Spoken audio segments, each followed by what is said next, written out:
Hello there, this is Big Benedict. We're playing DmC Definitive Edition, Vergil's Downfall on Gods Must Die difficulty. And this is mission 2 of what will hopefully be 6 total missions that I bring to you. Although the difficulty here is unparalleled. I've never experienced anything quite like this, and I can't promise that I will beat this, but I'm going to try my goddamnedest to do so. And not too bad of a fight here, actually. You notice that they do start you off completely filled with Devil Trigger each mission, so that reinforces what I said in the last video about how Vergil is more dependent on the Devil Trigger than Dante is. And I don't mean that in a negative way or anything like that. Ooh, see that jab right there? Took off more than half my life. I think it's like 55% to 60% damage you get received for that counterattack right there. And I've only once evaded it, and I don't remember how I did it. I don't know if it was just a standard L1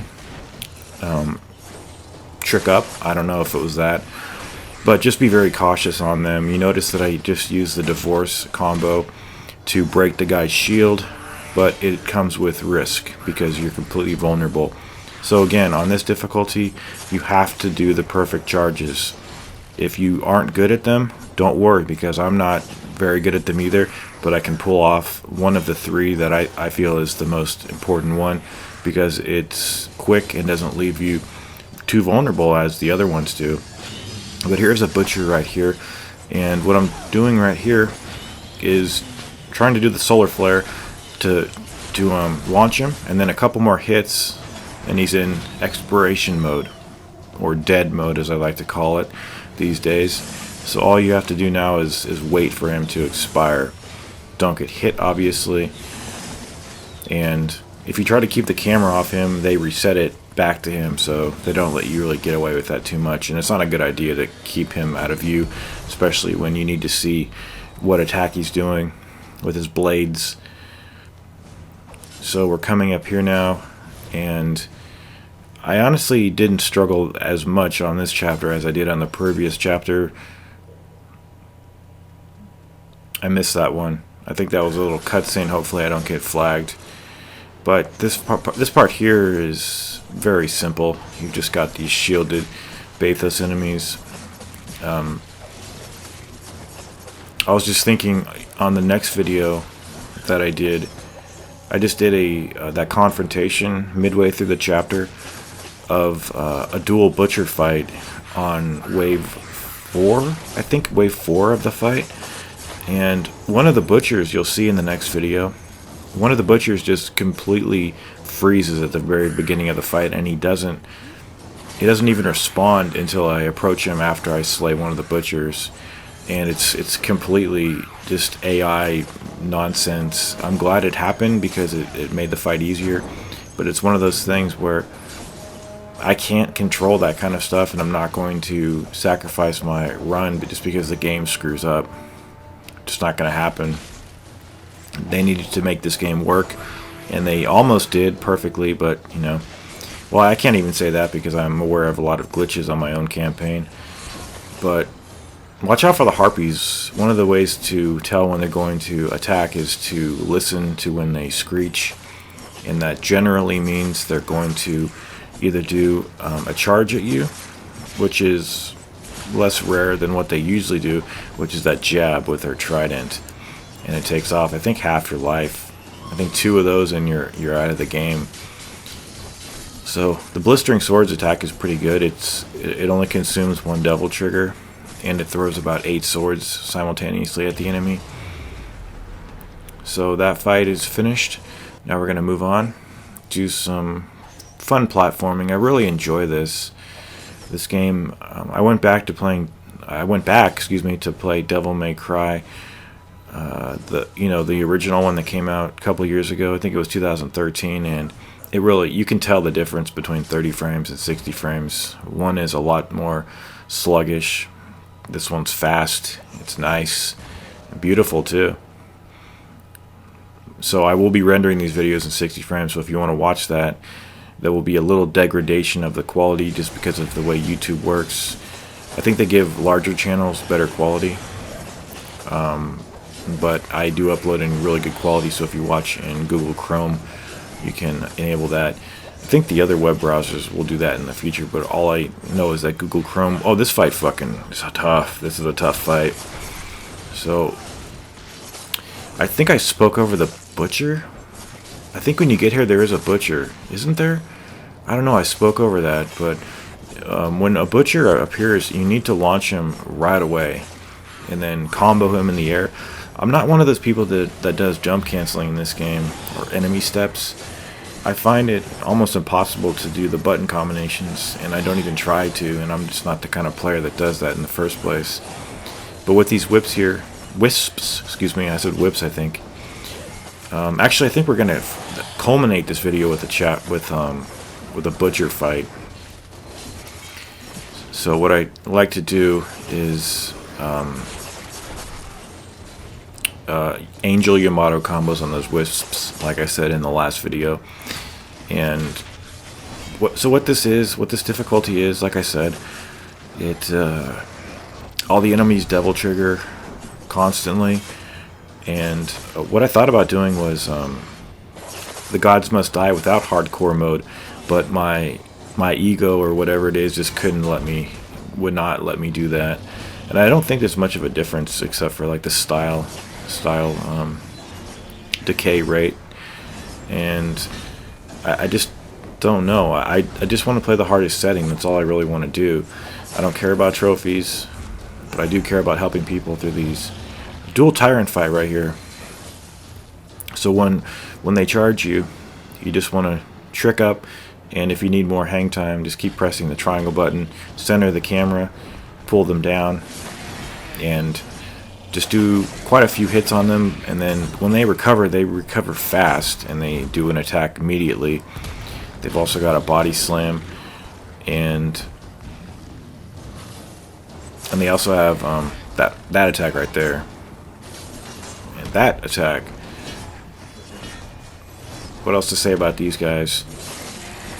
They can be launched as well. So the perfect charges, it's not just about canceling the double trigger temporarily from these enemies. It's about doing considerable damage on the enemies. So I personally don't struggle with these. I hope you don't either. It's actually a real fun enemy that I always find pleasurable to fight. But did you see that right there? That little circular attack that he did? That's because I failed to do the charge. What I find is that I'm holding and then releasing the button too late. And what I find then is that if I release it just a fraction of a second earlier, then I do get the charge to work.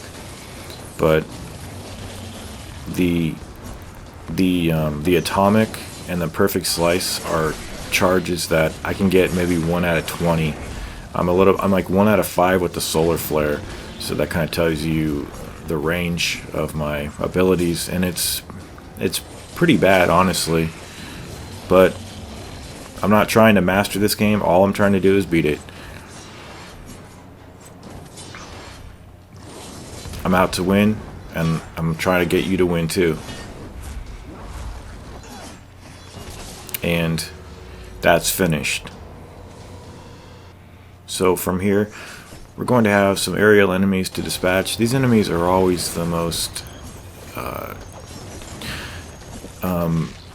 they're just not fun to fight, and the reason for me is because I can't use the lock-on with the control scheme that I have. Actually, I can lock on, but I can't switch. I can't toggle whom I'm locked on to, because when I press L3 and R3 to use the double trigger, it doesn't work. Hardly ever works. I don't know what it is. It doesn't work. So I rebinded the double trigger to down on the D-pad, and the asynchronous double trigger to L3, and that pretty much prohibits me from toggling my lock-on, and that's a shame. But I'd rather not be able to toggle than not have the double trigger works, because the double trigger is so indispensable all the time with this character. So what I was going to say a moment ago too was that all these confrontations, what we're doing is we're micromanaging our devil trigger. We're using it when we need health. It does give you health. The summon swords, or the not summon swords. Yeah, I think it is called summon swords, where you hold the square button down. I initially, when I first played this, I thought that was the devil trigger, and I was looking at my health gauge to see if I was getting health back, and it's not. But that's actually not the devil trigger. Devil triggers are just the doppelganger, and you do get health. You do get health. You get some nominal health. Well, nominal is not a good word. You get hardly any health drops on this, even on Dante Must Die. And there are no health pods anywhere, and obviously you can't use items because they don't allow that. Although you can use the Divinity Statue to heal if you want to, although you don't ever need to, and buy Devil Trigger. So we're going to use a Solar Flare to launch this guy, and then combo him in the air, and then when he gets down on the ground, he is in dead mode. So now we're just going to run away. So I think this is our first encounter with a Butcher. We'll have to fight 2 of them in the next chapter, and then at some point in chapter 6 you fight 2 plus a witch. But it's nice to know that once you get them into the termination mode, all it is a waiting game.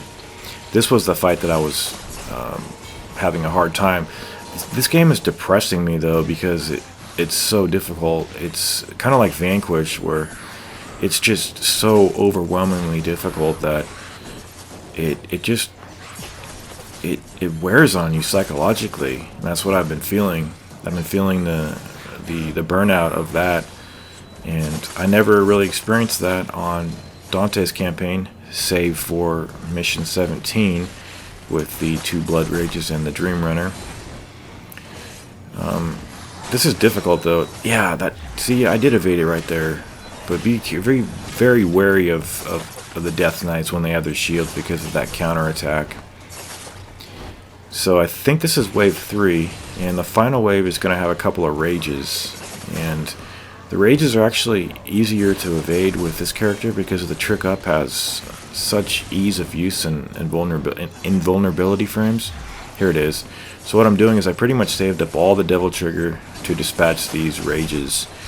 Sometimes, I think there was one point where I think the doppelganger knocked one off, and I knocked one off, and it was the most beautiful thing I'd ever seen. And I was on the last enemy, and he killed me with a really cheap hit, and I don't know, I wasn't really mad, I was just laughing, but I really wanted to preserve that footage, but it was lost forever. So just a couple of enemies left. What I'm going to do is just kite this enemy, run around, because he's very dangerous, and I can see from using the lock on that his life's almost dead. So if I could just kite him, run around, throw the swords at him, it does do chip damage just like the guns for Dante. However, it's mostly for just finishing off an enemy when he's almost dead. But just a couple of elite Stygians here, and this gauntlet was so difficult that I decided to just stay back and try to do the perfect slice on these guys from afar. See, this is a ranged, your option to do it. There we go, I got one finally. But this is the ranged charge attack, and it's pretty nice. It gives you the flexibility of having a ranged attack. But I think after these 2 enemies, we'll have nothing more to do on this chapter, which is actually good because this is a really difficult gauntlet right here.